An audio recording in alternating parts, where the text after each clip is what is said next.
신종호의 마켓뷰입니다. 간밤에 미증시는 급락세를 보였습니다. 연준의 금리 스탠스, FOMC 이후에 매파적인 발언이 이어지고 있습니다.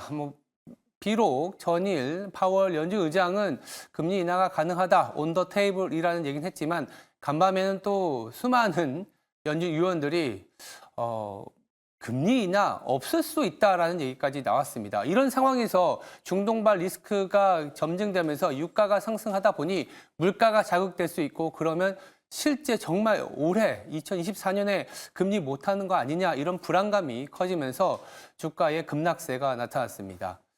연준의 금리 스탠스를 조금 더 챙겨보도록 하겠습니다. 보시는 차트는 올해 초 그리고 최근에 연준 금리에 대한 선물 차트라고 보시면 될 것 같습니다. 짙은 파란 선으로는 올해 초에 연준 금리가 어떻게 될지에 대한 시장의 기대치라고 보시면 될 텐데요. 동그라미로 쳐놓은 이 부분이 최초의 금리 인하 시점으로 봤었던 그런 시점입니다. 연초에는 3월에 금리 인하가 시작이 돼서 연간으로는 24년 말을 보시면 4% 초반까지, 그러니까 지금 5.5%니까 125bp 정도 내릴 걸로 봤었습니다. 5번 내지는 6번까지 금리 인하하는 거 아니냐 이런 약간 과도한 기대가 있었던 거죠. 근데 최근에 보시면 6월 정도에 한 번 내리고 연간으로는 한 두세 차례, 지금 세 차례 정도를 보고 있는데 연준의 전도표하고 비슷해진 상황입니다. 그래서 지금 최초 연초에는 3월에 내릴 걸로 봤다가 지금은 6월로 한 3개월 정도 좀 이연이 되어 있는 상황입니다. 자, 그러면 이 상황에서 주식 가격은 어떻게 됐을까요? 하락을 했을까요? 그렇지 않습니다. 비록 코스피는 좀 상승이라고 하기에도 뭐하지만 2%의 상승이 연초 이후에 나타났고 2,700 중반까지 올라와 있는 상황입니다. S&P 지수는 10% 가까이 상승을 한 상황이기 때문에 금리 인하 시점이 좀 지연되는 부분들에 대해서 오히려 이제는 시장이 어떻게 해석하냐면 이 비용이 아니라 이 정도 금리에서도 상승을 할 수 있는, 성장을 할 수 있는 그런 체력이 됐다라고 평가하기 시작했다라는 거죠. 물론 간밤에 주식 가격, 미증시가 급락한 부분들은 금리 인하가 없을 수도 있다는 거와 함께 지정학적 리스크가 너무 가파르게 올라오다 보니까 일종의 차익 실현, 더불어서 다음 주에 본격적으로 시작되는 어닝 시즌에 대비하기 위한 약간의 주춤거림이지 않을까라는 생각이 드는데요. 금리 인하의 시점이 달라진다고 해서 주식 가격, 미증시가 급락세, 우리나라 증시도 급락세를 보였던 건 아니다라는 거를 좀 기억해 주셔야 되겠습니다. 지금 연준 의원들의 스탠스는 조금씩은 다릅니다. 매파적인 성향도 갖고 있는 분도 계시고요. 비둘기파적인 성향을 갖고 계신 분도 계시지만 가장 중요한 건 또 연준 의장, 파월의 스탠스인데 연준의 스탠스 그래도 3번까지는 아니더라도 2차례 내지는 금리 인하가 가능하다라는 스탠스를 갖고 가는 상황이기 때문에 금리 인상은 아니지 않겠습니까? 그런 부분에 좀 주목을 해야 되겠습니다. 그래서 최근에는 이제 고용 지표의 강건함 그리고 ISM 제조업 지표의 반등을 본다면 미국은 노 랜딩이 이미 실현됐고 고용 지표도 둔화되면서 금리 인하에 대한 근거를 조금 더 주지 않을까. 그래서 내일 저녁에 나오는 민간 고용 지표가 무엇보다 중요합니다. 하지만 27만 건에서 21만 건으로 비농업 고용자 수가 좀 둔화될 거로 보는데 이 부분이 또 투자 심리의 어떤 전환점을 마련하지 않을까라는 생각도 해봅니다. 다음 차트를 보면서 최근에 증시가 좀 가파르게 오르다가 변동성을 보이기 때문에 조금 걱정하시는 분들도 계셔서 한번 차트를 보면서 말씀드리겠습니다.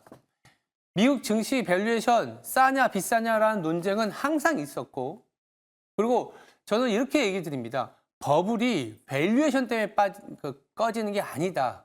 무슨 얘기냐? 비싸면 하락하는 거 아니냐? 맞습니다만 버블이 꺼졌을 때의 밸류에이션을 한번 보시죠. 이게 케이스 실러 교수의 홈페이지에서 나온 이게 2000년이 아니라 1900년부터 지금까지 120년간의 미국의 밸류에이션 차트를 제가 한번 갖고 왔습니다. 밑에는 이제 하락폭이라고 볼 수 있는데 제가 표시해 놓은 숫자들을 한번 보시죠. 대공황 때는 32배, 가까운 금융위기 때는 25배, IT 버블 때는 44배, 지금은 32배입니다. 금융위기 때보다는 높고 대공황 때하고 비슷하고 IT 버블 때보다는 낮습니다. 그리고 그 이전에 70년대에는 또 17배에서 무너졌죠. 그러니까 밸류에이션 기준이라는 게 명확하지가 않습니다. 올라갈 때도 그렇지만 내려갈 때도 마찬가지지 않습니까? 하단이 언제일지는 밸류에이션으로 타격하기는 어렵습니다. 올라오고 보니 그때 정말 쌌었던 구간에 사서 기다리는 게 맞았다라는 거라고 보시면 되고, 올라갈 때도 이 추동력이 언제 끝날지 모릅니다. 밸류에이션이 그래서 꺼졌을 때는 너무 높은 수준이게 되면 밸류에이션이 꺼지고 나서는 좀 고난의 기간이 길고 하락폭이 큰 거는 맞습니다만, 밸류에이션이 너무 높아서 부러진다?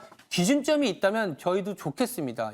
17배 넘어가면 밸류에이션이 꺼진다. 근데 그렇지가 않다라는 거죠. 그렇다면 우리는 어디서 기준점을 찾아야 되느냐? 균열이 발생해야 됩니다. 균열이 발생할 수 있는 이슈가 있다면 버블이 꺼질 수 있습니다. 제가 이제 한 3개 정도를 말씀드릴 텐데요. 첫 번째는 파이가 커질 수 있다는 신뢰가 무너져야 됩니다. 지금 세상에서 뭔가 어떠한 산업, 어떠한 분야에 파이가 커질 수 있다는 신뢰가 무너진다면 주가가 부러질 수 있습니다.